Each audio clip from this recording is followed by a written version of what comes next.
Hola, bienvenidas y bienvenidos a este especial de la entrevista ciudadana desde la casa del ex alcalde de Recoleta, Daniel Jadwe, quien tuvo la amabilidad de aceptar esta entrevista. Un abrazo a todos y a todas. Daniel, tu gestión ha sido ejemplo, se ha utilizado como ejemplo de una administración social e igualitaria.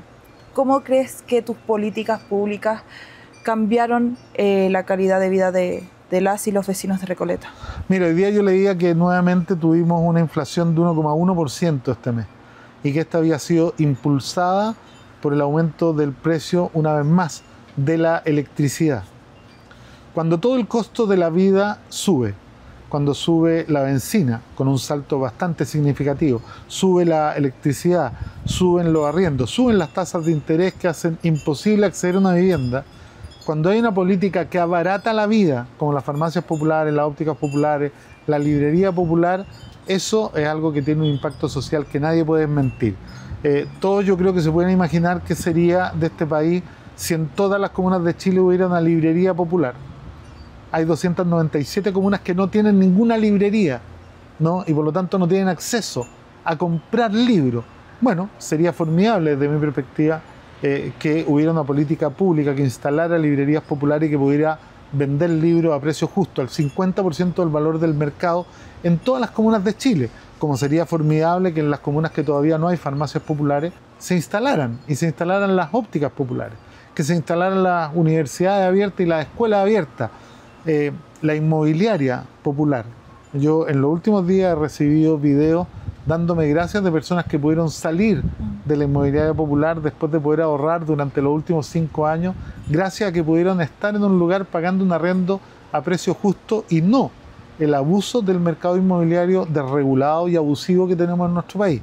Entonces, si uno se imagina que eso estuviera en todo Chile, qué distinto sería este país. Y para hacer esas políticas no hay que cambiar ninguna ley. A pesar de estar convencido de la necesidad del cambio constitucional, quiero decir que todas esas políticas se pueden hacer con la actual Constitución. ¿Crees que justamente políticas públicas o igualitarias o solidarias como las farmacias populares, la óptica popular, son una amenaza para la ultraderecha? A ver, hoy día la ultraderecha en todo el mundo está desechando el Estado de Derecho y está desechando el derecho internacional. ¿Por qué? Porque ya el nivel de la baja de la tasa de ganancia de los negocios del gran capital ha sido tan aguda en las últimas décadas que hoy día ya la democracia representativa, las mismas leyes que a ellos les sirvieron para acumular durante las últimas 3, 4, 5 décadas, ya no les sirven. Hoy día el capital transnacional se ve en la obligación y en la disyuntiva de quedarse con todo. Lo hemos visto en esta nueva propuesta de Trump sobre Gaza, ¿no? Quieren quedarse con todo, arrasar y apropiarse de todos los territorios, de todos los mercados y dominar o exterminar a todos los pueblos que se levanten contra el gran capital. Por lo tanto, claramente, políticas donde uno pretende desmercantilizar la vida de la ciudadanía, el mercado lo que pretende es mercantilizar toda la vida, que tú desde que naces hasta que mueres pagues por todo, hasta por respirar. Las políticas que instalamos desde Recoleta iban en el sentido contrario, desmercantilizar la mayor cantidad de áreas sensibles para la dignidad humana. Y eso, por supuesto, que es una amenaza para el capital transnacional, para la derecha y para la ultraderecha, por cierto. Hoy día la derecha ya no tiene ninguna posibilidad de gobernar en el mundo porque está afectada de haber gobernado también, junto con la centroizquierda, los últimos 30, 40 años, sin ninguna alternativa y no ha resuelto nada. Si en este país todavía no resolvemos lo que produjo la revuelta de octubre del 19, en este país todavía no resolvemos lo que llevó a la Concertación a perder 1.800.000 votos para que ganara por primera vez la derecha de manera democrática.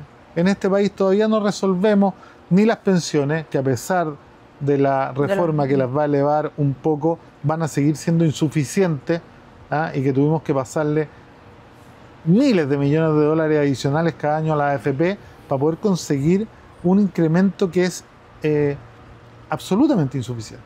O sea, si antes llegaban al día 15 con las pensiones, hoy día quizá puedan llegar al día 20, al 21, pero no resuelve el tema de las pensiones. Todavía no somos capaces de resolver la crisis de las listas de salud, ¿no? ¿Y por qué? porque seguimos con un sistema hospitalocéntrico y con una absoluta insuficiente inversión en salud.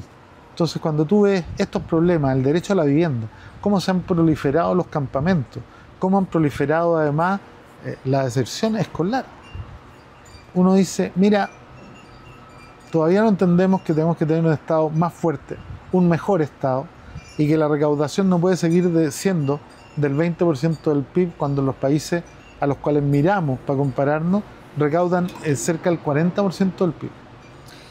¿Qué acciones crees que debería ejecutar la izquierda para poder frenar la avanzada de la ultraderecha en nuestro país? Para parar una derecha radical necesitamos una izquierda mucho más radical. Que esta izquierda o esta centroizquierda que se ha dedicado a administrar el neoliberalismo gobernando con la derecha, ¿no? Ya no da respuesta, y que si queremos parar a alguien que hoy día es capaz de empatizar con un discurso mucho más radical, con la indignación del pueblo y de los pueblos del mundo, que siguen presentes y van creciendo, ahí necesitamos una izquierda mucho más radical, una propuesta de izquierda que vuelva a levantar no solo la identidad de una izquierda transformadora, sino que además un horizonte estratégico concreto de superación del capitalismo, de construcción del socialismo. Esta izquierda que todavía sigue acomplejada por la caída del muro de la Unión Soviética ya no dio respuesta. Por lo tanto, necesitamos una izquierda que vuelva a creer en un mundo completamente distinto al que tenemos hoy.